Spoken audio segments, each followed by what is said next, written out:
dambe poisson gazima ukasambalanyo tidaka dambe poisson gazima omini kadi daka amini kadi wajitu mama tidaka dambe poisson gazima omini kadi daka amini kadi wajitu mama dambe jidaka sumalempa omini kadi dambe jiujela sambalanyo amini kadi dambe jidaka sumalempa omini kadi sidaka jiujela sambalanyo amini kadi tidaka dambe poisson gazima omini kadi daka amini kadi wajitu mama Judakan, boisson rafraîchissante. Abisoro Mali Fantanan Bella Jelena. Ou direction commerciale Baflene, Hippodrome na, Semet Distribution, rue Nelson Mandela, Judakan. Jula Samalagno, jiujela sambalanyo amini kadi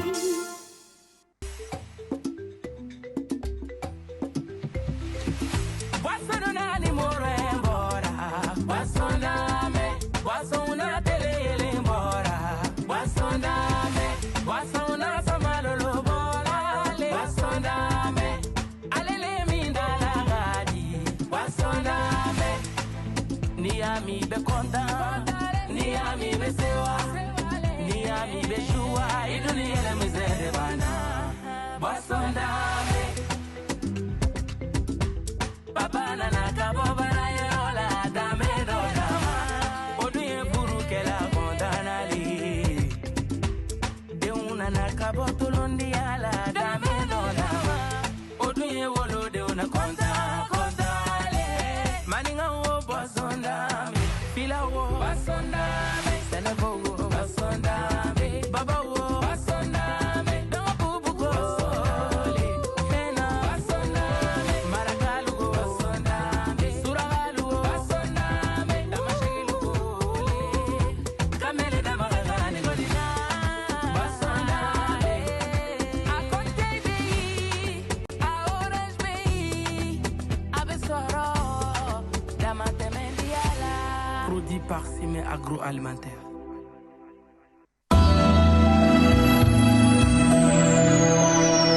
Eskay! Jitumun bala. Bala sabali. Bala kunumbali. Wala, Cicilba. Nam. Aw ye matlubaw ye. Kosɛbɛ. Cɛ ŋununu kan dɔ bɛ dugu kɔnɔ sisan dɛ. Komu. Ko mugutaɲɛ. Yey! Dagaba ka n bila n t'i bila. O kɛn bɛ ka mɔgɔ min yan bi ala dɔrɔn de b'o dɔn. Nka Cicilbaw. Cɛ tension tɔw ni jabɛti tɔw ka cɛya fura ko ma nɔgɔn dɛ. N bɛ n dan ye mɛn tigila ye. Na ka taa.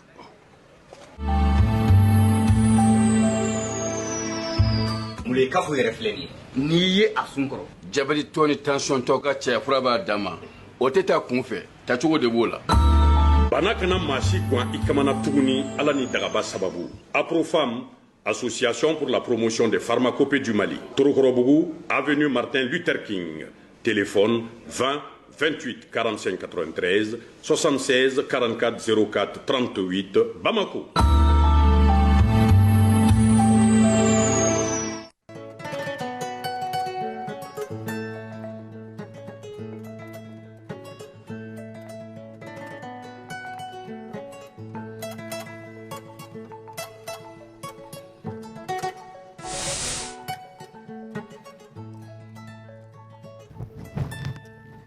Alhamdulillah rabbil alamin. Ami ala fo ka sigi ka ala fo ale min bira ana ni singalo ba in kɔnɔna na ka an sigi bikodo kɛnɛ ka kura ye ala ni jɛ alhamdulillah rabbil alamin. Ami singalo la bi ni ka se a cɛminɛ yɔrɔ man kana kɔrɔbɔ yɔrɔ mais ne ni maniyaw ye a bɛ nɔgɔya ma ni ala fɛ ala ka a ni maniyaw ni a fanga n'a musakaw nɔgɔya an baden silamɛ bɛɛ lajɛlen an filɛlibagaw an ka bitam bɛ min kan ne n'an ka suma an bɛ an ka chroniqueuse fo sun bɛ ka u yɛrɛ dɔɔni mais n dalen b'u la u b'a continuer ne kɔni sera aw bisimila bikodo kɛnɛ ka kura. An tɛ foyi la ni midi 30 tɛ sun y'a yugu sa ala b'a ayiwa ala ka ni maniyaw di an ka bitam bɛ min kan an y'a ye singalo mana se tan an ka karamɔgɔ ninnu bɛ wuli ka jɔ caman kɛ u bɛ wajuliw kɛ u bɛ an bilasira ala ko ta sira kan u bɛ kuma caman fɔ an ɲɛna u bɛ furaw di an ma u bɛ furaw feere an ma nasiw b'o la dakaw b'o la furamuguw b'o la a fura suguya bɛɛ b'a la an ka bi ko dɔ baro bɛna sigi o de kan fura in nafa jumɛn bɛ se anw ma fura in ye diyagoya de ye sunkalo kɔnɔna na munna kɛrɛnkɛrɛnnenya la sunkalo kɔnɔna na ka baro in kɛ k'a diya an bolo ka kunnafoniw di an ma an n'an ka invité bɛ yan nɔ o invité fɔlɔ a ka di ne ye invité ninnu k'u yɛrɛ présenter an na k'u tɔgɔw fɔ k'u ka baarakɛdaw fɔ invité fɔlɔ o tɛ mɔgɔ wɛrɛ ye o bɛ ne yɛrɛ kinin fɛ balimakɛ n b'a fɛ k'i tɔgɔ ni jamu fɔ an ɲɛna ani ka baarada. Ne tɔgɔ Mohamed Bacili caman bɛ n dɔn Orange Bach la n ye journaliste ye il y a un groupe média là de formation je suis juriste de niveau master en droit processuel et voilà je suis aussi activiste porte-parole du CDR collectif pour le développement de la République donc casquette ça va devenir kori sunte aras batikane ala kulota mangana ceklo buru chama mi be katare maraka be do kuma la don non ni ayo maraka bismillah ale kere fam balma ga mi feki to ni ka barada fo ayo ne to Ousmane Arama Ousmane Arama numéro 1 ne ka bara ye frafin fraboy inshallah on sera ya au canal de kono ayo bismillah balma ga الحمد لله رب العالمين أعوذ بالله من الشيطان الرجيم بسم الله الرحمن الرحيم اللهم صل على سيدنا محمد وعلى آل سيدنا محمد وسلم تسليما الحمد لله نتوقع الشيخ أحمد الناصري بي كالان كالان كي مو مو كالان ام تام بي غروب دو فنانا و اهل صفاي ام بي واجلو كي ام بي مو كالان كي ام تام بي كورونا كلام مو فنا donc ko fe wajuru kayro fana be mbolo famara fe men no shiti kele ne wasa gurfu alhamdulillah anga kenen kadi bisa che ba fen fe bia be che ba bulu chama undi baro imbe jaw d'accord karamo anya yi ka foko singolo manase alhamdulillah rabbil alamin wajuru bi chaya shinyana u beke baro beke alla ko tasraka nga anga yi fana fura bi firi ka chaya mais muna keren ya de la singalo kono fura fere bi chaya alhamdulillah ne ba mbi min fi yoro la e ba soro jatemino be ga pola ka foko sungole la ko fura fere ga cha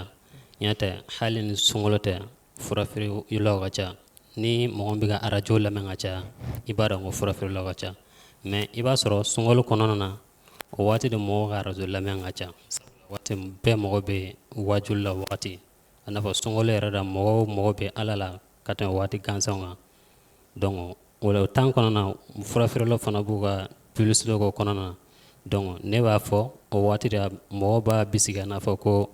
songolo wati da ga jas no wati be fura fere lo kon buga wati la gata okay ebe fura do fere ke bon ne bi fura fere be fura kel fana ga nga akyachugo de bi d'accord inshallah okay Arama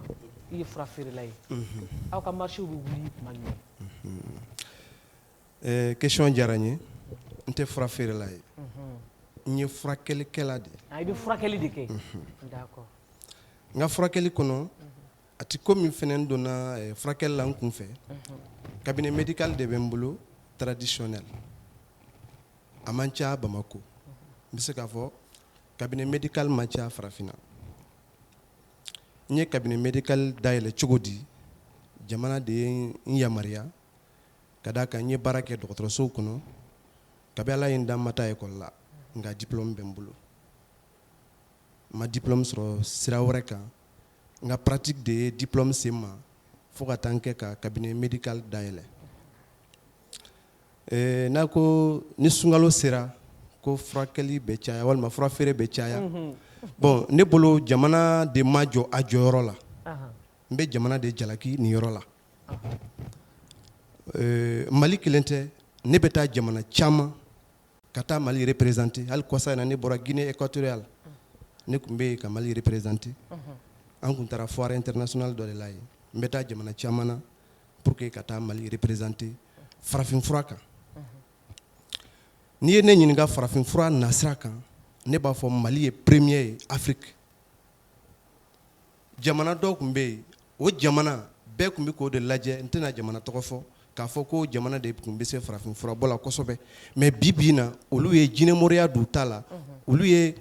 mbi make na folotigi oni farafin fra botikili d'accord n ye karamɔgɔ ye o ni farafin fura bɔ tɛ kelen ye mais Mali kɔnɔ sisan a jɛtelen tɛ, c'est-à-dire a jɛtɛminɛlen tɛ, o de y'a to a ɲagaminen don mɔgɔ yɛrɛ t'a dɔn bɛ taa fan kelen min fɛ. D'accord, mais sisan ne ko jamana de i bɛ jamana jalaki o yɔrɔ la le fait que marché ninnu bɛ wuli sunkalo kɔnɔna la est-ce que jamana jɔyɔrɔ b'o ko la. Sunkalo tɛ mɔgɔw de y'a jɛtɛminɛ k'a bɛ wuli sunkalo de fɛ parce que hali arajo ni arajo privé caman bɛ yen olu bolo sunkalo de la ko an ka traite sera donc ni jamana y'a dɔn k'a fɔ ko sunkalo de la mɔgɔw ka arajola kuma bɛ caya jamana ka kan ka dan sigi a la. Awɔ. Donc a man ɲi yan. Non, problème ye min ye a ka ɲi a man ɲi tɛ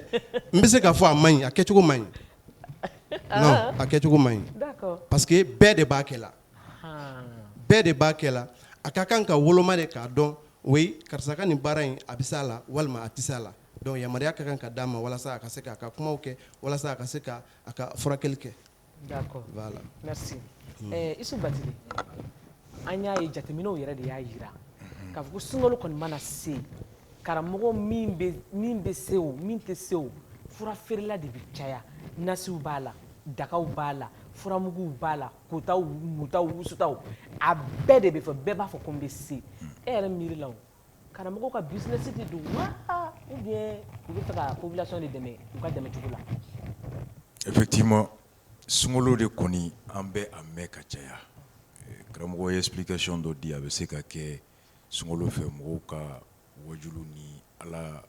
ɲinini ni limaniya sinsinni ka ca o bɛ se k'an diriger arajo kan nka karamɔgɔw fana b'a dɔn ko waati de la mɔgɔw ka ala ko ka bon fɛn caman fana bɛ na pour preuve même u bɛ temps d'antenne min ta o wagati arajo la o tɛ ta période tɔw la arajo yɛrɛ tila bɛɛ b'a ka programme bɛɛ yɛlɛma ka bɔ yen k'a bɛɛ kɛ wajulu furafeere wagati ye donc ça traduit que sunkalo kɔnɔ a fanga ka bon ni période tɔw ye ka da ko caman kan an bɛ siga bi n'o y'a sɔrɔ maaw furakɛli ŋaniya ko don ni nafolo ɲini tɛ karamɔgɔ ye kuma dɔ fɔ a ye tiɲɛ fɔ jamana ma jɔ a jɔyɔrɔ sariya bɛ yen il y a la loi depuis 2005 la loi numéro 05 du 20 septembre 2005 déterminant les modalités de demande des autorisations de mise sur le marché des médicaments à usage humain et vétérinaire sariya bɛ yen sariya min mɛnna fura o fura n'a bɛ kɛ ka hadamaden furakɛ walima ka bagan furakɛ n'a bɛ bila sugu la a bɛ bila sugu la cogo di a bɛ tɛmɛ sira min fɛ jɔn bɛ yamaruya k'i bila sugu la autorisation de mise sur le marché des médicaments à usage humain et vétérinaire ministère de b'o d'i ma article 10 et 11 o bɛ kuma fura traditionnel kan pharmacopée an bɛ fura minnu bɔ nin fura fosi man kan ka bila sugu la a bɛ hadamaden furakɛ o a bɛ bagan furakɛ o ka sɔrɔ a fura a bilali yamaruya jamana de b'a d'i ma c'est le ministère de la santé qui te donne l'autorisation ka bɔ k'a fɔ ko hali n bɛ nasi feere n bɛ jalaji feere nin bɛ nin kɛ nasi sirop nasivacine ainsi de suite i bɛ autoriser de fɔlɔ et pour qu'il ka autoriser i bɛ fura min kɛ i bɛ bana min furakɛ i bɛ n'o bana fɔ fura in mun ni mun de b'a kɔnɔ a dilanna ni mun ni mun ye lili don wa fara don wa furabulu don wa a bɔra fajiri wa a bɔra tile bintɔ wa a bɔra midi pile wa i y'a bɔ kɔrɔn fɛ wa après expérience jɔn kɛra la a expérience kɛra jɔn de ɲɛna a jaabi kɛra mun ye a kɛra ɲinɛ de fɔlɔ la wa a kɛra toto de fɔlɔ la wa a y'o furakɛ wa est-ce que o furakɛtɔ a ma kɔlɔlɔ wɛrɛ k'a la n'o bɛ wele effet secondaire wa donc il y a le test clinique n'o bɛɛ jaabi de nana conclu après commission min bɛ ministère de santé la n'olu y'a dɔnnibagaw ye olu b'a lajɛ kabini fura fɛn minnu taara ka dilan o bɛɛ lajɛra kɔlɔlɔ t'a la a farala ɲɔgɔn kan cogo min a la testeri kɛra cogo min o jaabi kɛra mun ye k'a dɔn ko sisan a bɛ se ka kɛ hadamaden na kɔlɔlɔ t'a la o bɛɛ de kan ka kɛ fɔlɔ walasa o de bɛ kɛ après autorisation bɛ sɔrɔ ka d'i ma mais Rasbach, est-ce que au bébé c'est que vu que a chama metra télé ni radio nuna ou te travaille comme frafré la quoi ou betra comme wajul keladi mais ou beto wajul de la cour à mesure ou betra wajul ke ou na froga fo sana ni manja fra imbe no ou ben ni daga imbe ou ben ni livre imbe ni urudi limba ko ni en kay be katanto ou be profiter au refaire ku ga fra publicité. Je suis d'accord. C'est pourquoi Kramgo est mon faux. Ni jamana jora joro la. Il y a dame ni bisimila yo. Jaman cɛ ka kula uzu fɔ. A laban kana nasiji fɔ. I ye nasiji fɔ o ye fura parti de ye. Ɔ mun bɛ o réintéressé o b'o ta kana. Sinon hali wajulu Mali sariya la i man ka bɔ ka taa wajulu kɛ ka sɔrɔ i ma yamaruya. O yamaruyali hokumu kɔnɔna la arasa e bɔra ka fɛn fɛn fɔ sisan fo maa ka kalanden pour que i ka nin ko in kɛ ou bien. Awɔ de la n bɛ na effectivement je suis d'accord. Mais karamɔgɔ Ousmane Arama. Je pense bien e ko jamana ye e dɔn clinique baara ninnu na e dun ko k'e ma kalan arasa bɔra ka procédure min fɔ sisan nɔ e bɛ se ka i yɛrɛ ye ko cogo jumɛn y'a ko kɔnɔna la. Awɔ n bɛ se ka n yɛrɛ y'a kɔnɔ arasa ye yɔrɔnin min fɔ sisan n'o ye k'a fɔ a ka kan ka dɔn fɔlɔ k'i ye furabɔla ye o bɛ dɔn sira jumɛn fɛ papier dɔ de bɛ bɔ ministère la an ka direction ba a bɛ fɔ a ma ko INRSP o bolofara dɔ bɛ Sotiba n'i taara yen nɔ olu de bɛ papier di n'o ye an ka ɲɛmɔgɔba n'o ye Worokiya Sanogo ye n bɛ foli di a yɛrɛ ma professeur Worokiya Sanogo n bɛ foli d'a ma ni plateau nin kan papier bɛ bɔ olu de fɛ yen i bɛ papier minɛ olu de fɛ yen ka sɔrɔ ka taa dɔgɔtɔrɔso la min ka surun i la clinique tɛ kɛnyɛrɛye dɔgɔtɔrɔsow tɛ jamana ka dɔgɔtɔrɔso min ka surun i la i bɛ taa n'o papier ye u fɛ yen k'a jira k'a fɔ i cira INRSP de fɛ k'i ka kan ka furakɛli de kɛ olu de bɛ na i suit u b'i suit sira jumɛn fɛ i bɛ fura minnu di banabaatɔw ma n'anw pour que an ka se k'an ka diplôme sɔrɔ an bɛ taa o sira de fɛ. Ni nana c'est comme ni banabaatɔ nana sisan olu b'u ka consultation kɛ n'olu y'u ka consultation kɛ o kɔfɛ e fɛnɛ b'i ka consultation kɛ. Arama k'i lasegin dɔɔni sira ka kuma bɛ fɛ k'a yira k'a fɔ donc olu bɛ papier in d'i ma ka sɔrɔ i m'a ɲɛɲini ni i kalanna ou bien n'i ma kalan. Non kalanko tɛ farafinfura la o n bɛ fɛ ka min fɛn kelen f'aw ye n ma kalan tubabu kalan na ani n ma kalan arabu kalan na. O ni e ma kalan tɛ kelen ye. A mana kɛ kalan sugu fɛn fɛn ye an ka b'o de ma. N bɛ na i ka kɛ hali maa min kalanna Sorbonne na i ni ne ka don kungo kɔnɔ k'a daminɛ sɔgɔma fo su fɛ n'e ma fɛn wɛrɛ kalan ni français tɛ walima ni kuranɛ tɛ e de bɛ kɛ kalanden ye ka da mun kan n'an sera gunjɛ ma n b'a jira la k'a fɔ gunjɛ dili bɛ nin kɛ a bulu bɛ nin kɛ a fara bɛ nin kɛ a feere bɛ nin kɛ. I bɛ hakɛ to n bɛ kuma fɛ au fait a y'a fɔ a daminɛ furabɔla ani furakɛlikɛla tɛ kelen pharmacien ani docteur tɛ kelen ale bɛ furakɛli de kɛ maintenant sariya kumana fana bɛɛ kan pour que i ka yamaruya ka fura bɔ fura ye fila ye farafin fura ani tubabu fura farafin fura o bɔli procédure bɛ yen ça c'est les articles 10 11 12 o ye minnu bɛ yiri dɔn olu ka procédure bɛ yen i ye yiri min ta ka na n'a ye o dɔnbagaw fana bɛ yen i y'a bɔ cogoya min na dose min kan ka k'a la muso kɔnɔma bɛ ji joli ta denmisɛnnin bɛ joli ta cɛkɔrɔba bɛ joli ta i b'a bɛɛ expliquer ka na o fana procédure bɛ yen ni tubabu fura don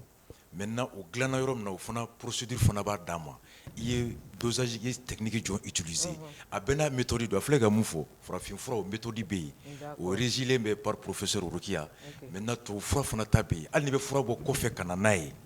i tɛ fura san kɔfɛ ka na n'a ye ka sɔrɔ fɔlɔ i bɛna ni fura sugu min ye i b'o ɲɛfɔ jamana ye u b'a fura ta k'a lajɛ fɔlɔ n'a homologué bɛ par l'OMS a dilanna cogo di k'a lajɛ n'o y'a sɔrɔ a validé no scientifiquement ka sɔrɔ k'i autoriser i ka don n'a ye et chaque autorisation dure 3 ans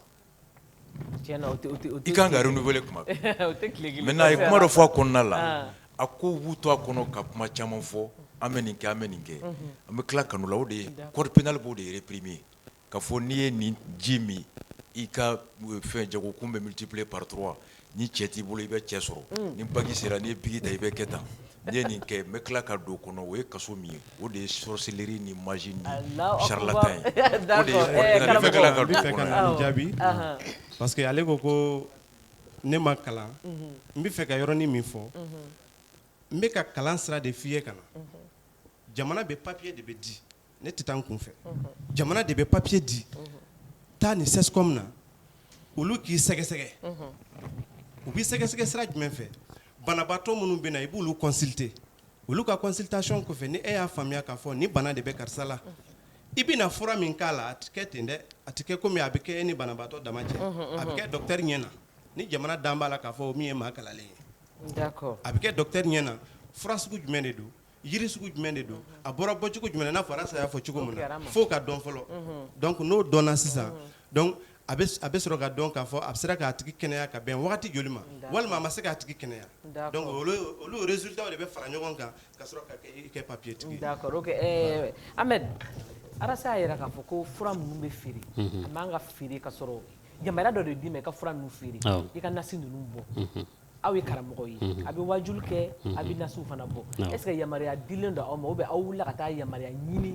min dira aw ma k'a fɔ aw bɛ se ka furaw feere yan. Bon, an ka groupe la n'o ye an ka Alusufa ye an bɛ papier nɔfɛ mais a ma ban fɔlɔ mais o wajulu sera mais mɔriya sira la ma ɲinini kɛ o papier ko la fɔlɔ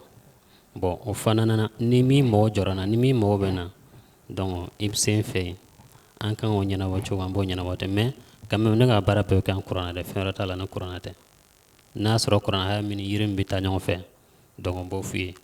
i yɛrɛ bɛ taa ɲini ne yɛrɛ bɛ kuranna haya nasi bɔ ka dɛmɛ i bɛ taa n'a ye. mais est ce que o bɛɛ tɛna fura hukumu kɔnɔna na. a bɛɛ ye fura parce que hukumu. nasi a bɛ kɛ ji de ye ka sɔrɔ ka yiri ka a la. n'o kɛra est ce que o t'a yɛlɛmalen ka kɛ fura ye yan. bon o y'a yɛlɛma fura ye o fɛn fila de faralen ɲɔgɔn kan sisan mais a tɛ mɔgɔ kɛlɛ.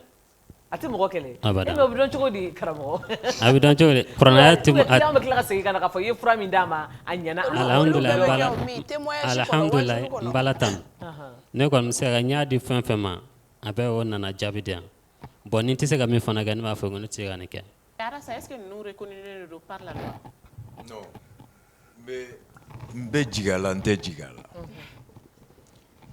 n tɛ jigin a la parce que ale y'a mɛn ta a y'a faamu ta a b'a kɛ tan n bɛ jigin a la fana ni ye ɲɛmɔgɔ ye n'i bɛ ko kɛ dugu o dugu kɔnɔ i bɛ ɲɛsin faamaw ma ka ɲininkali kɛ ko in bɛ se ka kɛ wa sariya jɔn b'a la o bɛ i kisi ko dɔ ma n'i ye article premier ta le présent arrêté fixe les modalités d'application du décret du 1er décembre 2004 instituant une autorisation de mise sur le marché des médicaments à usage humain.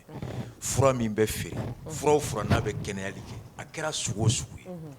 L'autorisation de mise sur le marché est délivrée au fabricant du produit ou le cas échéant l'exploitant légalement déclaré de l'AMM après examen de la Commission nationale des autorisations de mise sur le marché d'un dossier complet. Y'a faamu. L'article 10, on entend par médicaments issus de la pharmacopée traditionnelle de catégorie 1.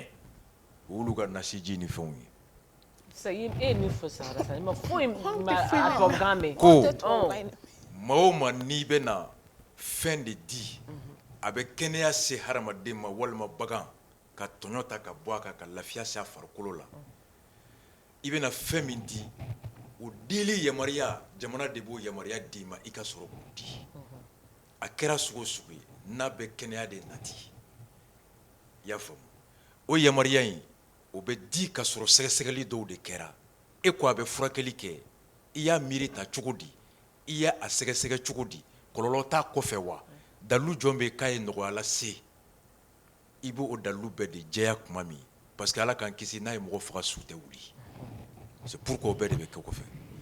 maintenant olu ye mun fɔ n'i ye fɛn tɔ ta k'a yɛlɛma ka ban dɔrɔn k'a bɛ na a bɛ donni ta ka bɔ yen k'a kɛ nin ye o y'a kɛlen fura ye a b'i komi i ye mun fɔ o y'a kɛlen fura ye hali n'i ye nin ta ka kilisi k'a la k'a bɛ kunkolodimi ban o tigi mun bɛ k'a min o bolo fura don e fana b'a di ni o hakilina de ye dimi min b'i kan a fura de fila a bɛ dimi bɔ yen o de ye fura ye maintenant tu bisimila in nin mun ni mun de b'a kɔnɔ tu in ye mun ni mun ye bi in ye mun ni mun ye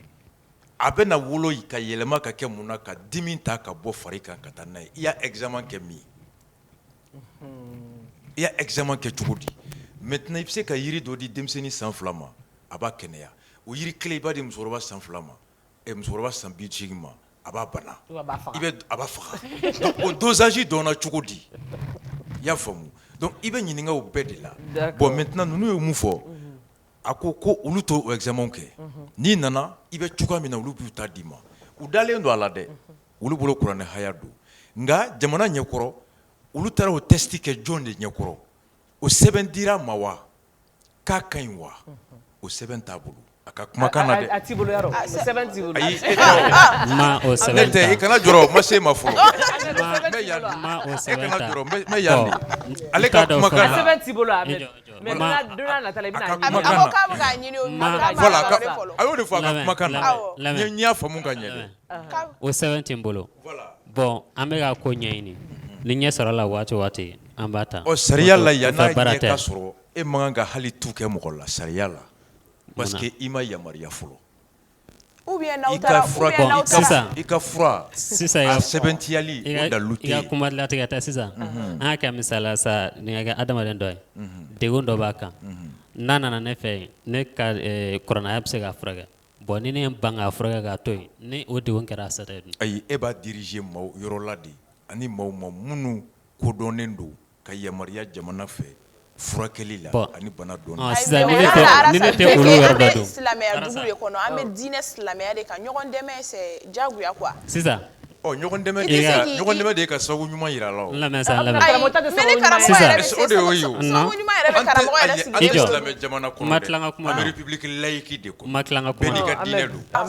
n'i ko an bɛ silamɛ jamana la o kɔrɔ ko kuranɛ de ye sariya ye mais Arasa sariya nana ninnu ka sariya nana ninnu ka sira in sɔrɔ parce que avant que sariya hakɛto Ahmed sisan e ko ne k'a bila ka taa mɔgɔ fɛ mais n'a sɔrɔ ne tɛ o mɔgɔ dɔn n'i y'a sɔrɔ e tɛ mun dɔn n'a sɔrɔ n kan ka bila ka taa mais ne tɛ mɔgɔ dɔn n b'a bila ka taa mɔgɔ fɛ n ma na ka di dɔgɔtɔrɔso bɛ yen bon a caman bɛ yen i b'a sɔrɔ o bɛna ka na fɔ ko u ye dɔgɔtɔrɔ furakɛ ka dɛsɛ k'u tɛ ka ɲɛ sɔrɔ a la bon n'o kɛra min mun kɛ k'a to yan n'a ka denw ka taa degun da ni ma ka to yen tɛ a danna yɔrɔ min na a danna yen ne bɛ ka sariya de f'i ye sariya ma e fana yamaruya sariya ma e yamaruya ko hali n'a dɛsɛra dɔgɔtɔrɔso kelen na k'e ka don a jigi kɔrɔ ne mago min na o sisan ne mago min na ayi Arasa ka da la a kana da la ne ka sira t'o la mais ne mago min na sisan k'a n'a ka degun to yan n'o degun kɛra a sara ye dun e nɔ tɛ o ne nɔ de don ayi nɔ tɛ dɛ sariya la i bɛ se ka min baara sariya jɔn Ala ka sariya la i bɛ se ka min baara an bɛ Ala ka sariya o de bɛ tribunal kɔnɔ yan ne kan tɛ tribunal ma ne kan n yɛrɛ an bɛ tribunal ko sariya de la yan bon sariya la Ala ka sariya don bɛɛ b'i yɛrɛ ye bɛɛ t'i yɛrɛ dɛ ayi n'a fɔra ko Ala ka sariya don ni mɔgɔ min dalen bɛ diinɛ min na i n'o sariya don a banna chrétiens n'u ka sariya don josɔnnaw n'u ka sariya don comme ça an bɛ silamɛw ka sariya an bɛ sari jamana min kɔnɔ o jamana ko sariya tɛ yen ko mun bɛ ju ta diinɛ kɔnɔ o de ye laïcité sisan ni sariya ko nana ne ye sariya mɔgɔ de ne ye diinɛ mɔgɔ de donc ni diinɛ ko nana ne ka n ban k'a kɛ sabula ko ka n ban k'a kɛ a bɛ ko sariya ma sɔn ma donc ni ne ye n ban k'a kɛ sa ne bɛ taa minɛ a la ayi Ala tɛ t'i minɛ non e tɛ se ka Ala ka sariya tigɛ a nɔ Ala yɛrɛ de b'a yɛrɛ ka sariya tigɛ Ala ko fana ye sariya ko voilà kɔnɔ yɔrɔ donc an bɛ ka baara kɛ ni Ala ko de ye donc ni min sera an ma ni Ala ko an bɛ se ka min k'o la Ala ko la an b'o de kɛ o bannen nka sariya n'a tɔ tolen ninnu fɛn min ye jamana ka papier ye an bɛ k'o ɲini n'o ɲɛ sɔrɔ la alihamudulilayi bon n'o ɲɛ fana ma sɔrɔ n b'a la fo ka barika da jɔn de ko k'e bɛ taa goudron kan sa i ka taa droite fɛ ne sera fɛn ma e b'i jɔ stop la stop bɛ kuranɛ kɔnɔ stop bɛ kuranɛ kɔnɔ a bɛ kuranɛ kɔnɔ n ko danyɔrɔ bɛ Ala ka danyɔrɔ bɛ yen goudron kan an ka to sa stop mun bɛ yen jɔn y'a kɛ pour que ka se k'a faamuya sisan pour que ka se k'a faamuya Ala ka danw bɛ mun na n'i sera Ala ka dan na tɛ jɔ yen Ala yɛrɛ fana y'o fɔ k'aw bɛ jamana min kɔnɔ aw ye faamaw bonya aw ye sariya bonya o ye jagoya an bɛ faamaw ban dankari silamɛya fardaw la d'accord ne bɛ fɛ ka min dɔn Ahmed e ko saga a b'a kɛ Ala kama mais tuma dɔ a bɛ kɛ wari kama wa a bɛ kɛ Ala kama ou bien a tɛ wari minɛ u la a bɛ kɛ wari kama a bɛ kɛ Ala kama mais quand même ça dépend de quoi a bɛ dépend jumɛn na i bɛ taa min fɛ a bɛ dépend o ka kɛcogo la mais ne yɛrɛ ni ne bɛ baara k'i ye baara kan ka kɛ fɛn mun na n'a fɔ sisan n'a sɔrɔ yiri kan ka san ne t'o san e yɛrɛ bɛ taa san ni sɛbɛn nasi kan ka bɔ ni ne bɛ se ka min bɔ ne yɛrɛ bɛ se ka ni ne yɛrɛ tɛ se ka ni n b'a di mɔgɔ n b'a tigi wele bɔn taa karisa fɛ n'a bɛnna min na a banna o kɔfɛ ne yɛrɛ kɛnɛ ne nana min da o ne halala ye a bɛ komi cɛ t'anw bolo n'an ko sisan k'e ka nasi bɔ ka d'a ma an ka cɛ sɔrɔ a bɛ se k'o kɛ. Cɛ t'u bolo ko Ne tila ka dugawu kɛ a bɛ cɛ sɔrɔ. an bɛ tila ka dugawu kɛ Arama i ko k'i bɛ furakɛli kɛ est-ce que i delila ka problème dɔ sɔrɔ i b'a fɔ i bɛ dɔ ka furakɛ daminɛ après au lieu que a ka a tigi kɛnɛya a tigi ka bana aggravera fo ka taa se Ala k'an kisi saya ma i delila k'o problème dɔw sɔrɔ non n ma deli k'o problème sɔrɔ mɔgɔw ka fɛn dɔ faamu furakɛli kɔnɔ mɔgɔ dɔ bɛ yen Arasa ye yɔrɔnin dɔ fɔ ko pour que i ka se ka furakɛli kɛ pour que fura kelen ka se ka baara kɛ n bɛna Arasa ka kuma dɔ de tiɲɛtigiya fo fura ka essayer ɲinɛw walima jakumaw walima kɔnɔw n'a bɔra o la n'a ma fɛn kɛ olu la a bɛ tila ka di maa kɛnɛmaw ma maa min ka kɛnɛ a tigi b'a ta k'a lajɛ ni fɛn ma k'a la a bɛ sɔrɔ ka di banabaatɔw ma donc aw b'o kɛ ayi n bɛ ka na ni kuma de anw ka furakɛli kɔnɔ ne ye ɲinini kɛ dɛ ne ye Mopti ni Segu taama n sen na farafinfura ɲinini nɔfɛ k'a sɔrɔ n wulila k'a sɔrɔ n fa fɛ yen mais n fa tun tɛ furakɛlikɛla ye dɛ mais a tun bɛ jiri dɔn parce que anw fɛ yen mɔgɔw t'a dɔn k'a fɔ mɔgɔ kan ka yiri kɛ wari ɲini fɛn ye o t'anw fɛ yen parce que a ka gɛlɛn ko kunkolodimi b'i minɛ k'i tɛ mɔgɔ sɔrɔ min bɛ se k'a f'i ye taa nin bɔ i ka taa kɛ a bɛ k'a ye donc anw bɛ wuli n'a ye mais ne wulilen ni a ye ne bolo o tɛ ne bɔ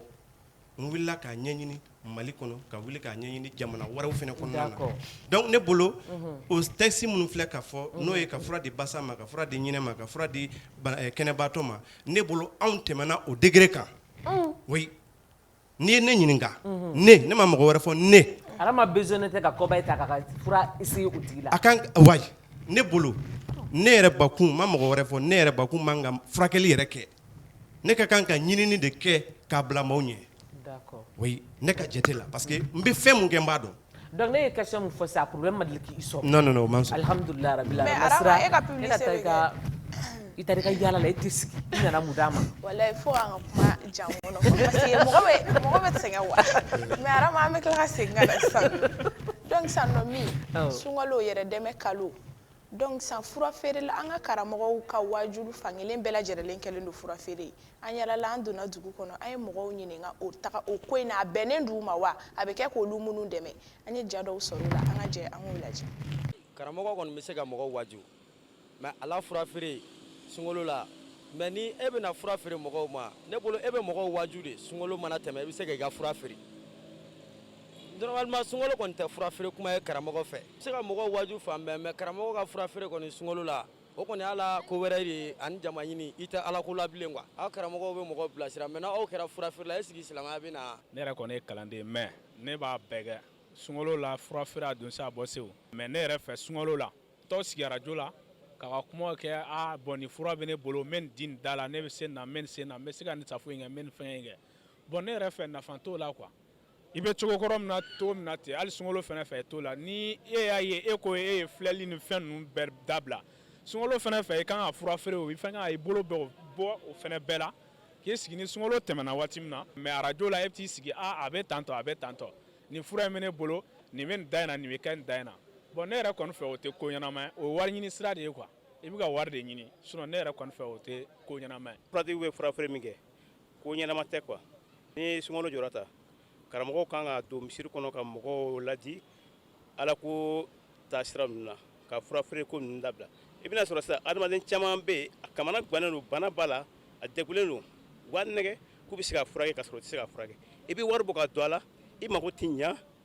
a bɛ kɛ sababu ye ka karamɔgɔw lagosi bon o tɛ ko ɲɛnama ye quoi ne yɛrɛ fɛ u k'olu dabila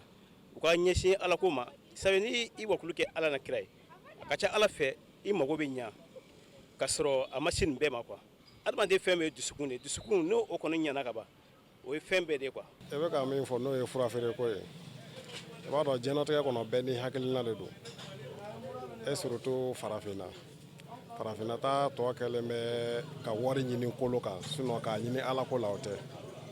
sinon ni ala ko de don ni sunkalo sera n'i yɛrɛ dalen b'i ka fura la e ka kan k'i ka fura di arajoso mɔgɔw ma u k'a di fisabililayi mais ni e ye sunkalo kɛ i ka wari ɲini kalo ye donc o tɛ ala ko ye et puis fura ko fɛnɛ tɛ bon i b'a ye a fura caman fɛnɛ bɛ yen i b'a san nafa t'a la ka da mun kan fura bɛ feere nafa min kama e y'o nafa bɔ a la kaban n'i y'a kɛ wari ɲini yɔrɔ i y'a nafa bɔ a la an fɛ farafinna fɔlɔ i b'a ye an ka cɛkɔrɔba caman bɛ yen u bɛ fura bɔ i b'a sɔrɔ fura bɛ feere dɔrɔmɛ 1 dɔrɔmɛ 2 n'a cayara n'u ma ɲɛ k'u bɛ fura feere u ka fura feere ala yɛrɛ kama n'u ye fura feere ala kama o la minnu b'a san hali n'a y'a sɔrɔ fura yɛrɛ tiɲɛ t'a la mɛ i b'a feere mɔgɔ min ma nɔgɔya la a nɔgɔya kama a bɛ se k'u ka bana nɔgɔya. n'i ye ne yɛrɛ ɲininka sunkalo dɔrɔn tɛ o fura feerela in est-ce que tiɲɛ b'u bolo a ne ma da o la o furakɛli ye tiɲɛ kɛ bana bɛɛ fura bɛ n bolo ka tɛ b'o yɔrɔ i b'a dɔn o tɛ tiɲɛ u y'a kɛ ɲinini kɛ sira de ye sisan fura bɛ ka feere bana bɛ ɲini ka mɔgɔw faga foyi e b'o faamuya cogo di k'a sɔrɔ sunkalo yɛrɛ hali n'i ma furakɛ sunkalo yɛrɛ ye fura de ye parce que bana caman b'i minɛ fɛn caman ni sunkalo nana i t'a san de la ka d'a ma sunkalo ye t'a d'a ma fura yɛrɛ de i bɛ kɔngɔ ni minɔgɔ min muɲu dɛ o ye furaba de ye e b'a ye hali sunkalo dɔgɔtɔrɔ tɛ so tɛ marché hali n'i ma fura wɛrɛ san o ye fura yɛrɛ de ye. ayiwa ka segin ka na an ka kumaw la siraka mɔgɔw y'a jira k'a fɔ ko karamɔgɔw ka bɔ fura feere la ko ka t'u ka wajuli la ko fura ka dabila anw dun de b'a san kuma kɔni filɛ dɛ sira i ni ka mɔgɔw wajulu ko in kɔni o ka d'an ye surtout sunkalo kɔnɔna la mais anw de t'a dɔn sa ni ninnu de b'a to parce que sunkalo de kɔnɔ anw fana bɛ wajulu lamɛn ka caya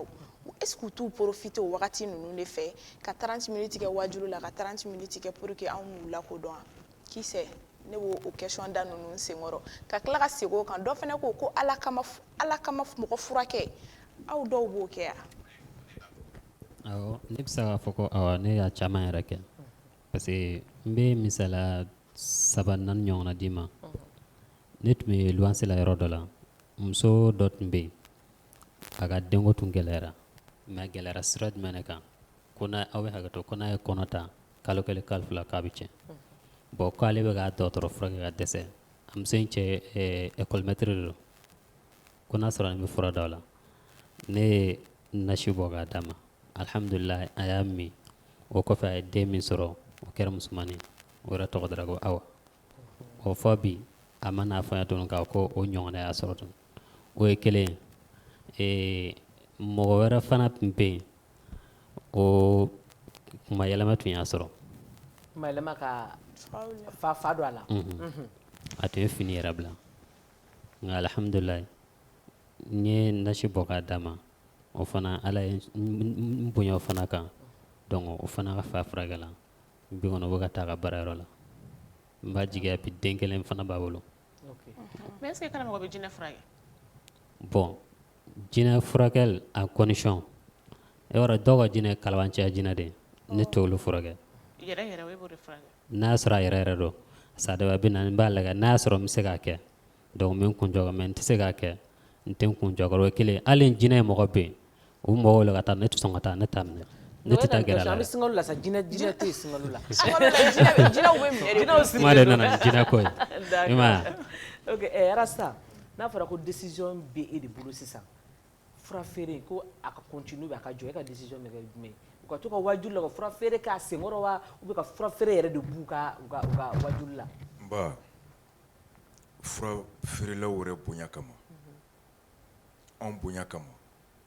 ani kɛnɛya yɛrɛ sabatili kama a bɛ saniya de ka a organiser a tɛ jɔ de hadamadenya ni bana tɛ ban ni ye mun fɔ dɔnniya fana a bɛ ɲini de ma fɔ ko dɔnniya suguya kelen dɔnniya fɛn fɛn bɛna ni hɛrɛ ye a ka sɛgɛsɛgɛ dɔrɔn a nafa ka don mɔgɔw kan a organiselen de tɛ a tun fɛnnen don yan dɛ an ba y'a fɔ a bɛ daminɛ ni wajulu ye a tɔ kɛra komi ni wajulu bɛ an nɛgɛn de ka na an nalen kuma min ka sɔrɔ ka da o de b'an kunkolo la bi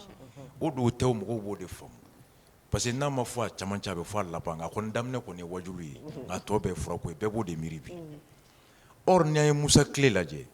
n y'a f'i ɲɛna hali bi Mali sariya i man ka taa kɛnɛ sigi k'i bɛ kuma ala ko la ten i kan ka tɛmɛ yɔrɔ fila fɛ jamana de y'a baara dabila karamɔgɔya fɔ a daminɛ jamana de t'a jɔyɔrɔ la normalement n'i bɛ kuma wajulu la Haut Conseil sigir'o de kama Haut Conseil nana sɔrɔ AMUPI bɛ o de kama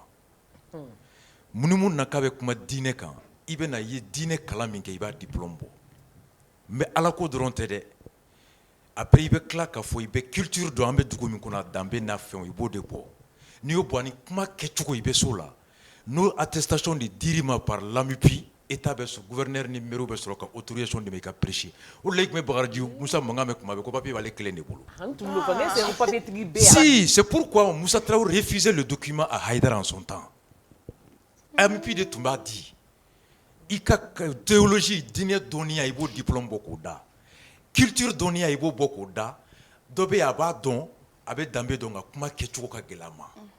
Et l'art de parler. N'olu y'a ye yɛlɛma k'i bɛ se ka kuma. Et c'est en ce moment que le gouverneur a sɔrɔ ka autorisation d'i ma i ka wajulu kɛnɛ sigi. Donc a bɛ dɔn min bɛna mun fɔ mɔgɔ hakili la tigɛlen don a dɔnbaga don. A fɔcogo a b'a dɔn. A bɛ yɔrɔ min na a b'a danbe n'a taabolo dɔn. O de nana bin. N ba o de tɛ yen bi. Ni mun ye balani ta dɔrɔn o bɛ t'i sigi ka kala ta k'a daminɛ. A bɛ laban fɛn na. Donc o de jamana de m'a jɔ a jɔyɔrɔ. Filanan a ko k'olu tɛ publicité kɛ. Mais sariya ko fura publicité tɛ kɛ Mali la. I bɛ ORTM dayɛlɛ k'a lajɛ k'a ban n'a bɔra fura minnu bɛ fɛn n'a bɔra u yɛrɛ tɛ wele ko médicament minnu bɛ mɔgɔ traiter nka a b'i lafiya paracétamol ni effervescent n'a bɔra o la i tɛ fura publicité jamais sur aucune télévision. A bɛ publicité kɛ k'i ko ka publicité. Ayi a ko k'olu t'a kɛ. C'est interdit. Et sariya fana ko ten fura publicité tɛ kɛ Mali la. Mais a bɛ kɛ radio la. N nalen ne o à l'époque ne ye nin kɛlɛ kɛ o. J'ai fait une conférence qu'un ministère de la Justice wele. Ni l'article 281 dit Mahoma quiconque se sera livré à des pratiques de sorcellerie, magie ou charlatanisme. Ni ye mun fɔ olu bɛ mun kɛ ka mɔgɔ furakɛ ni nasiji ni kuranɛ ye o de charlatanisme ye. Tu encours jusqu'à 2 ans d'emprisonnement. Donc a dagalin tɛ. Sariya la code pénal. Mais Arasa o sariya sɛbɛnlen don est-ce que o bɛ se ka appliquer? N bɛ nalen o a bɛ appliquer dɛ a appliquer baga cɛkisɛ de tɛ yen. Wagati kɛra ni tun y'a fɔ ko banni ni réseau kan k'a bɛ appliquer mɔgɔ tun b'a fɔ k'a tɛ kɛ yan. Procureur Touré mana a ma kɛ yan. Sariya bɛ yen o cɛ de tɛ yen mun jɔlen don a la. À l'époque j'ai appelé ne fa tun ye ministre de la Justice ye Daniel Tessuke procureur général. Bukorefour la ka conférence kɛ o y'a sɔrɔ rappeurs de tun bɛ banni kɛ dɔnkili kɔnɔ. Ka wajulukɛlaw wele ka na ka ministère de la culture wele ka na tout k'u bɛɛ lasigi ka bɛɛ ka sariya yir'i la. Le ministère de la communication a man kan kɛ radio la. Ou quand radio est interdit publicité kana kɛ. Mais est-ce que radio so mɔgɔw dɔ Mais parce que radio fɛn fɛn bɛ d'i ma licence de bɛ d'i ma cahier de charge de b'a la. Mais Arasa kɛ n'i ko ko gouvernement nɔdo kɛ ne bɛ population fana jalaki. Awɔ n bɛna ni population population tiɲɛ yɛrɛ la ne ka a ka gɛlɛn ne ka se. Mais u ko an ka ban population ka ban ne population k'i ban k'a lamɛn n'i b'i ka kuma fɔ n'i y'a dɔn ko lamɛnbaga t'a la est ce que i b'a lamɛn. Ayi parce que furabɔla fana b'u la koyi. N'a fɔra ko ka hadamaden jɔn de kan ka lakana. Mɔgɔ damadɔ de bɛ lakana dugu kɔnɔ denmisɛnnin mɔgɔkɔrɔba muso ani banabagatɔ ye fila ye fari banabagatɔ ani hami banabagatɔ.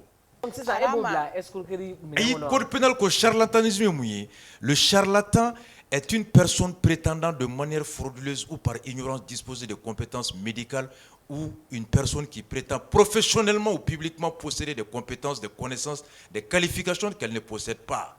O de ye k'a fɔ n'i ye nin d'i ma n bɛ se ka nin jago i ka nin fɛn d'i ma n'i ye nin ta i ka jagokun bɛ multiplier n'i ye nin ta i bɛ passer n'i ye nin min bana min b'i la a bɛ furakɛ n'i ye nin ta i bɛ taa tunga la i bɛ visa sɔrɔ n'i ye nin ta i bɛ cɛ sɔrɔ. Mais Arasa n'a marchera don n'a kɛra ce qui s'appelle du hasard. Ni u yɛrɛ kɔrɔ yɛrɛ k'i ta ma ɲɛ mun b'a fɔ n ka tɛ sɔrɔ dangaden n'a ɲɛna ko sɔrɔ ala bolo. O dalen bɛ fɛ ka fɔ ko e ma deli ka nin ko ninnu e ma deli ka nasi mun e ma deli k'i ko yiri la k'i kisi e ma deli ka nin si. Ne b'a kɛ anw ye maraka ye. E ka ne lamɛn sa a ye ka ne lamɛn an bɛ ka sariya de fɔ n'i nana ne ma ko bisimila ko n bɛ dugawu k'i ye ne bɛ n tɛgɛ jɔ i bɛ dugawu kɛ ye ne t'a f'i ye ko ayi ko fosi ne bɛ n tɛgɛ jɔ i bɛ dugawu kɛ mais ne dalen bɛ fɛn min na o ye limaniya ye o ye ne ye dugawu ni fura tɛ kelen ye o. Arama. Dugawu ni fura tɛ kelen ye. Sinon karamɔgɔ bɛ mun na an bɛ kuma bila ni karamɔgɔ ye mɔgɔ fura feere i ma fura kɛ i y'a nasiji ta ni kɔnɔdimi y'i minɛ karamɔgɔ n'a y'i wele tribunal la code pénal la i bɛ san 2 kaso b'i ɲɛ dɛ. Ayiwa baasi tɛ n'i taara ye ko ala y'a fɔ kuranɛ kɔnɔ procureur a tɛ kuranɛ kɔnɔ yan dɛ a tɛ code pénal la dɛ l'article 288 tu encours la peine parce que an bɛ ɲininka fɔlɔ de i ka papier bɛ min papier ɲini e ka docteur papier bɛ min i ye fura min k'a la a fura papier bɛ min n'o fura papier ma sɔrɔ i bolo sariya la tu es un charlatan. n bɛ Arasa fɛn yɔrɔnin dɔ la. Arama sani e ka Arasa fɛn o yɔrɔnin na Arasa ko publicité tɛ daga e dun bɛ publicité in kɛ D'accord.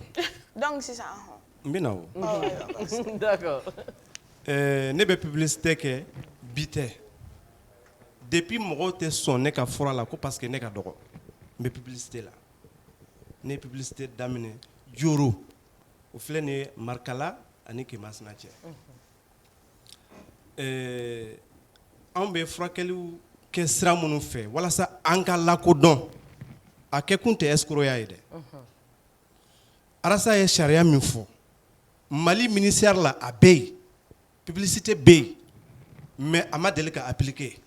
donc abe k'a ka kɛ a yamaruyalen don k'a ka kɛ ayi a ma appliquer fɔlɔ a bɛ yen a bɛ yen de a bɛ yen n bɛ furabɔla dɔn min taara k'a bɛ taa ɲɛɲini ne yɛrɛ ma taa dɛ min taara k'a bɛ taa ɲɛɲini ministère de la santé la walasa a ka da ale ma ale ka taa publicité kɛ a fɔra ye a bɛ yen mais a ma deli ka appliquer Arasa e b'o kalama mun na a dun bɛ kɛ arajow la non a ma ne ka kuma faamu wa mɛ kuma surunya mɛ o yɔrɔ kuma latigɛ tɛ n'a ko ko sariya bɛ yen ko ka publicité yamaruya ko nka k'a ma daminɛ fɔlɔ o kɔrɔ ko sariya tɛ an bɛ yɔrɔ min na i ko bi tu vas renouveau a tɛ kɛ yan a jɔra mun na i ye mun fɔ arajotigiw jɔyɔrɔ b'a la dɛ arajotigi bɛɛ b'a dɔn sariya t'i autorisé ka fura publicité kɛ arajo la mais jamana jama jɔ a jɔyɔrɔ la.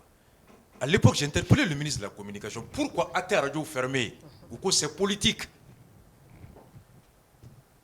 J'ai le loup. Furaman, radio tiki baba doka mangangake. Mais furakela bola betado. D'accord. Wallahi ou betado. Mais jamana debe saria ministère de santé miata ou ka agent B. Ni radio miyake, ils doivent interpeller la radio à travers le ministère de la Communication en haki. Quand il est déchargé par radio, il y a violé la licence, il est pénalisé. Il est ortem ta kala jeka ba ne ba flam be ortem la. Il te fera publicité ortem na fuka djingu. Mais au public au privé nous pas la radio privé nous sariyaté privé sariyaté public la loi est unique. Mais n'y a de tout l'endroit quand tellement avec a fa kera kono ko sariya do. Dongo do iba mais ni motanya fo motema uta don.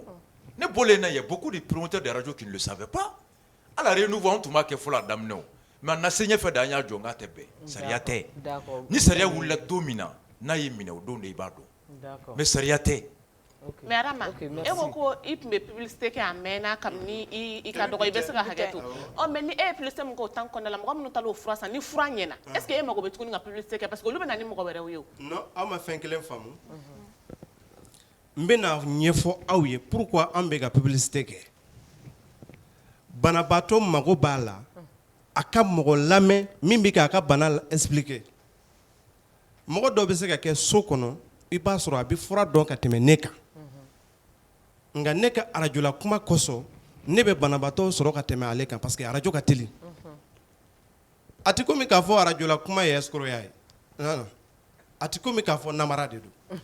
ne ka baara kɔnɔ mɔgɔ min bɛ ne suit ne ma deli k'a fɔ n bɛ maa kɛ waritigi ye ne ma deli k'a fɔ ko na n bɛ furu las'i ma ne nakun ye wari ɲini de ye Bamakɔ donc ni ne bɛ se ka wari fura kɛ maa ye n b'a kɛ n yɛrɛ de ye fɔlɔ faamuyara ne tɛ wari baara kɛ ne tɛ jinɛ moriya kɛ ne bɛ fɛn minnu kɛ fɛn yeelenw don nka hali papier ko yɔrɔ min filɛ nin ye yɔrɔ dɔ bɛ yen farafin fura kɔnɔ chance tɛ se k'o ye non o ka bon chance ma o ye tiɲɛ chance ma fɛn min ye justice bɛ se k'o ye a tɛ se k'a ye ne ka bana furakɛli kɔnɔ ne ye furakɛli kɛ hôpital minnu kɔnɔ o tulo bɛ n kan na ne ye banabaatɔ min kɛnɛya a la dɔgɔma ye 72% 72%. donc an docteur bɛ baara kɛ d'accord n ye banabaatɔ minnu kɛnɛya a dɔgɔma ye 72% nka furakɛli la ne bɛ furakɛli kɛ téléphone fɛ. Ok, merci. Hakili jumɛn b'o ye? Chance b'o ye wa? Hali ni bɛ États-Unis. Merci Rama. Ni dimi b'i la, ni dimi b'i la. Ne bɛ dimi wuli ka bɔ hadamaden na téléphone na. D'accord. Ala ka dɔnw ye quoi. Don mun na ne ka papier ka kan ka di ne ma. Ne ko docteur k'o yɔrɔ sɛbɛn k'ale tɛ se k'a sɛbɛn. N'ale y'a sɛbɛn ko sanfɛmɔgɔw tɛ da la. N ko e yɛrɛ kɔni dara la ko awɔ k'ale dara la. N k'o bɛ ne bɔ. Sisan kuma kuncɛ la an ka heure bɛ ɲini ka sira. Ahmed a bɛ wele waajuru la y'a fɔ ni singalo sira sisan anw mɔgɔ mana jɔ aw la an b'aw wele wajudu la a bɛ wele wari de la wa ou bien a bɛ na kɛ ala de kama an ma deli ka taa mɔgɔ fɛ wajudu la fɔ wari la fɔlɔ a tɛ wari da fɔ an ma deli ka taa wari la fɔlɔ an bɛ wajudu fɛn fɛn kɛ a ka groupe fɛn a yɛrɛ de b'a bɛɛ bɔ a tɛ an wari bɛ da fɛn fɛn kɛ ni nana an wele ni bɛ min d'a ma i b'o d'a ma n'i b'an ka passe bɔ an passe ou bien i ka wajudu kan ka kɛ kɛnɛ min na fɛn min i yɛrɛ k'a bɛɛ kɛ an bɛ taa ka taa wajudu kɛ an tɛna segin an bɛ taa so a kɛra kɔɲɔ wajudu ye sa o a kɛra saya wajudu ye sa o hali denkundi dɔw bɛ wajudu k'a la wariko kuma t'aw ni mɔgɔ cɛ wariko nka ni kuma wari t'a la kɔni dira nka o fana ka d'a ye aw ni fana kuranna bɛ kalan kɔni bɛ kɛ kɔni i bɛ wari sara o la n'o tɛ min ɲɛ bɛ ne la han cɛ ne tun bɛ n sigi sunkalo la sa ne ɔ tun ni bɛ wajudu masaya tɛ daga kelen ye o kun ka di ne ye dɛ Masaya daga? O ye k'an bila baara kɔnɔ. Arasa m'an ka masaya daga ci yan Ne m'a ci dɛ. i y'a ci dɛ i y'a ci Non, mais sɛbɛn y'an ka joke la, masaya daga Arasa. ci Arasa Karamɔgɔ tɛgɛ ci duguma ka ɲɛ kelen datugu wa. d'accord arasa an ka kuma min ka se a kuncɛyɔrɔ ma kumakan laban jumɛn de bɛ e bolo k'a fɔ an ka karamɔgɔ fura feerelaw ye sunkalo kɔnɔ kuma min don ne bɛ a ɲini maa o maa ni ŋaniya b'i la ka hɛrɛ lase mɔgɔ ma a bɛ se ka nɔgɔya cogoya min na i ka fɛɛrɛ tigɛ k'i entouré o bɛɛ la jamanaw bɛ yen u ka laadala furakɛli a lakanalen don a talen don ba la mali yɛrɛ y'o kɛ bi a ɲɛmɔgɔya bɛ professeur Rokia Sanogo bolo an ye pharmacopée publicité san avec mon père Magma Gabriel c'est encadré i bɛ taa Cameroun i bɛ taa Haïti kiri bɛ kɛ yen subagaya kiri bɛ kɛ yen mais a tɛ anw bara yan n'i ko mɔgɔ ye n bɔ koloni na a ye n bɔ kɔrɔtɛ la subaga ye n fa faga o kiri tɛ kɛ Mali la yan mais Cameroun a kiri bɛ kɛ Haïti a kiri bɛ kɛ n'a bɛ kɛ u bɛ subaga wele ka na u b'u sigi juge kɛrɛfɛ comme des assesseurs a bɛɛ ye sariya sisi a bɛɛ ye sariya ko de ye mais anw bara yan pour l'instant sariya bɛ yɔrɔ min na a t'a permettre maintenant wajulukɛla b'a d'a ma furabɔla b'a d'a ma i bɛ se ka k'a fila bɛɛ fana ye donc n'u donna kɔnɔ dɔnniya min b'u la olu de k'a ɲini sisan u ka dɔnniya k'a lakodɔn jamana fɛ yiridɔnnaw ye kɛlɛ kɛ olu ka furakɛli yiri fabolo la bi o ladɔnnen bɛ à travers la pharmacopée maintenant furakɛli min bɛ kɛ ni kuranɛ ye o ladɔnnen tɛ bi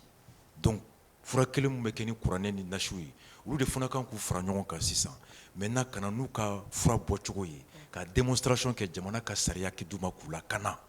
u ka fura fana ka reconnu komi fura bɛ bɔ yiri la cogo min i y'a faamu o b'u kisi tɔɔrɔ ma sinon i kelen tɛ se ka to dugu kɔnɔ k'a fɔ k'i bɛ ko kɛ ni kelen ka diinɛ n'i ka sariya ye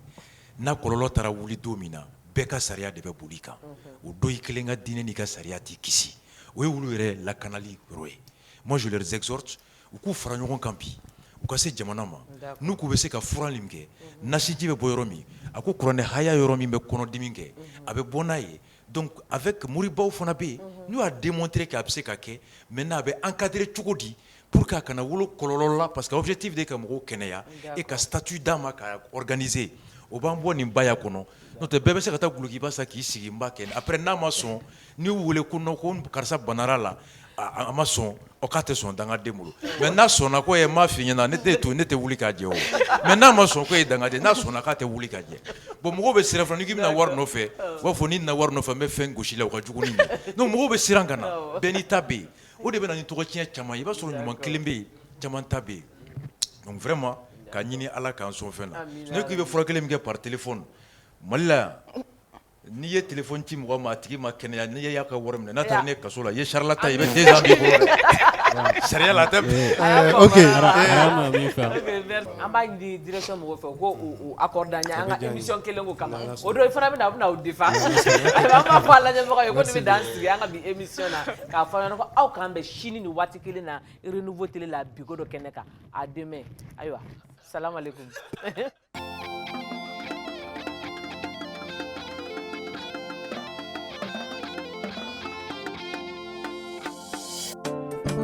Jidaka, Jiuka Sambalanyo, Dambe Poisson Gazima, Uka Sambalanyo. Jidaka, Dambe Poisson Gazima, Omini Gadi Daka, Amini Gadi,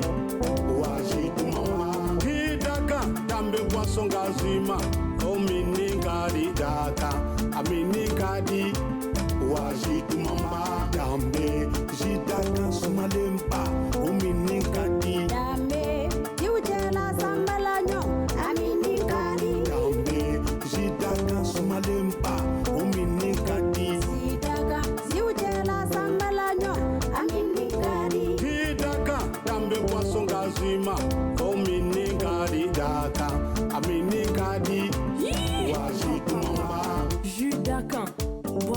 rafraîchissante. Abisuro Mali Fantanan Bella Jelena. Ou direction commerciale Baflene, Hippodrome na, Semet Distribution, rue Nelson Mandela, Jidaka, Jula Samalanyaka, Ziutela Sambalanyo, Aminikari.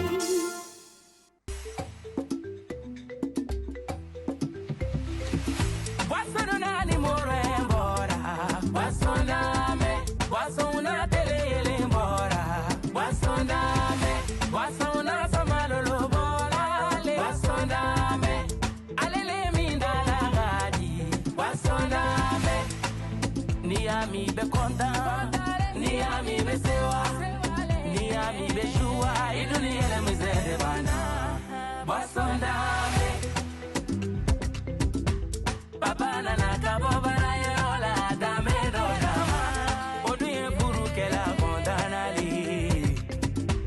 de una na kabotolondi ala dame do dama. Oduye wolo de una konda.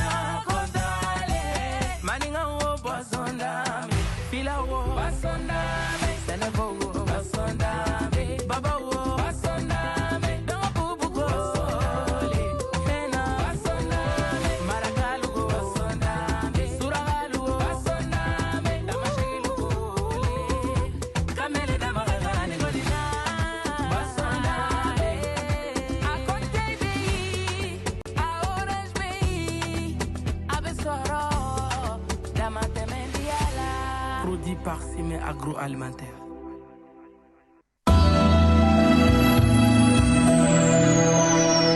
Eskay! Jitumum bala. Bala sabali. Bala kunumbali. Wala, Ciciliba. Nam. Aw ye maa tulobaw ye. Kosɛbɛ. Cɛ ŋununu kan dɔ bɛ dugu kɔnɔ sisan dɛ. Komu? Ko mugutanɲɛ. Yee! Dagaba ka n bila n t'i bila. O kɛn bɛ ka mɔgɔ min yan bi ala dɔrɔn de b'o dɔn. Nka Ciciliba o. Cɛ tension tɔw ni jabɛti tɔw ka cɛya fura ko ma nɔgɔn dɛ. N bɛ n dan ye mɛ n tigila ye. Na ka taa.